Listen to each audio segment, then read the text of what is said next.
வணக்கம். இன்னைக்கு நாம பார்க்க போற விஷயம் ரொம்பவே விசேஷமானது. தர்மத்தை காப்பாத்துறதுக்காக பாதி சிங்கம் பாதி மனிதன் அப்படின்னு ஒரு பிரம்மாண்டமான அவதாரம் எடுத்த அந்த பரம்பொருளோட மகிமைகளையும் வீட்லயே ரொம்ப சுலபமா எப்படி வழிபடுறது அப்படிங்கறதையும் இந்த விளக்க தொகுப்புல நாம முழுசா தெரிஞ்சுக்க போறோம்.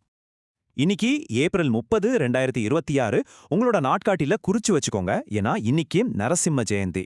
நம்மள சுத்தி ஒரு மிகப்பெரிய தெய்வீக பாதுகாப்பு கவசத்தை உருவாக்கிக்க கூடிய ஒரு ரொம்பவும் அற்புதமான நாள் இது. சரி, இன்னைக்கு நாம என்னென்ன விஷயங்களை சுருக்கமா பார்க்க போறோம்னு சொல்றேன்.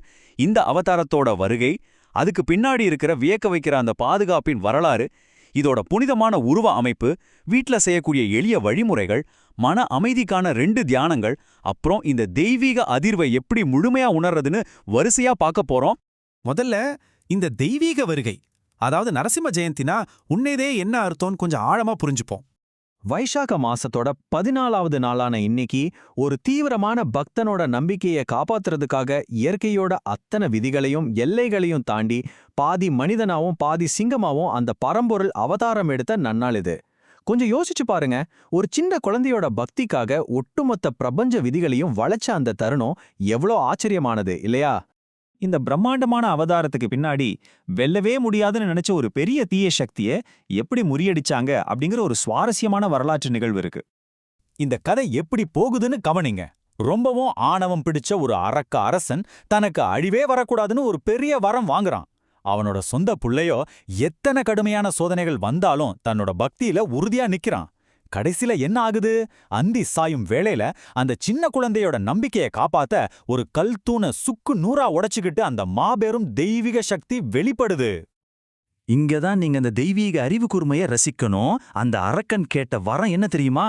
மனிதனாலும் மரணம் வரக்கூடாது, மிருகத்தாலும் வரக்கூடாது, பகலிலும் சாகக்கூடாது, இரவிலும் சாகக்கூடாது, உள்ளேயும் கூடாது, வெளியேயும் கூடாது. சரி, அப்ப எப்படி அழிப்பது? பிரபஞ்ச விதிகளையும் மீறாம ஒரு அட்டகாசமான சூட்சுமத்தை கண்டுபிடிச்சார் பாருங்க. பாதி மனிதன் பாதி சிங்கம், பகலும் இல்லாத இரவும் இல்லாத அந்தி மாலை நேரம், அரண்மனைக்கு உள்ளேயும் இல்லாத வெளியேயும் இல்லாத வாசற்படி. எப்பேற்பட்ட ஒரு துல்லியமான தெய்வீக தீர்வு இது! இந்த வரலாற்று நிகழ்வு நாம இன்னைக்கு பார்க்கிற அந்த அழகான தெய்வீக உருவங்கள்ல எப்படி ஆழமா பதிஞ்சிருக்குன்னு இப்ப பார்க்கலாம். இந்த வடிவங்கள்ல இருக்கிற அந்த இரட்டைத்தன்மை ரொம்பவே அற்புதமானது. ஒரு பக்கம் தீமையையும் பயத்தையும் வேரோடு அழிக்கிற ரொம்பவும் வலிமையான உக்ர வடிவம், இன்னொரு பக்கம் நம்ம மனசுக்கு அமைதியும் பாதுகாப்பையும் தரக்கூடிய சாந்தமான யோக மற்றும் லக்ஷ்மி சேர்ந்த வடிவம். நம்ம வாழ்க்கைக்கு பயத்தை விரட்டுற தைரியமும் வேணும், அதே சமயம் ஆழ்ந்த மன அமைதியும் வேணும். சரியா? அதைத்தான் இது ரொம்ப அழகா குறிக்குது. சரி, இந்த அளவுக்கு அளப்பரிய ஒரு தெய்வீக ஆற்றலை இன்னைக்கு நம்ம வீட்ல இருந்தபடியே எப்படி ரொம்ப சுலபமா வழிபடுறதுன்னு பார்க்கலாம். ரொம்ப எளிமையான விஷயம்தாங்க. ஒரு 3 வழிமுறைகளை பின்பற்றினா போதும், ஒரு உன்னதமான ஆன்மீக அதிர்வை உங்க வீட்டிலேயே கொண்டு வரலாம். முதல் விஷயம் தூய்மை. காலையில சீக்கிரமா எழுந்து குளிச்சுட்டு மனசுல ஒரு நல்ல தூய்மையான எண்ணத்தை விதைச்சுக்கோங்க. 2வது, வீட்ல ஒரு அழகான தெய்வீக படத்தை வச்சு மஞ்சள் நிற பூக்களால அலங்காரம் பண்ணுங்க. 3வது ரொம்ப முக்கியம், ஒரு நெய் தீபம் ஏத்திட்டு கொஞ்சம் குளிர்ச்சியா வெல்லமும் ஏலக்காயும் சேர்ந்த பானகம் செஞ்சு நெய்வேத்தியம் பண்ணுங்க.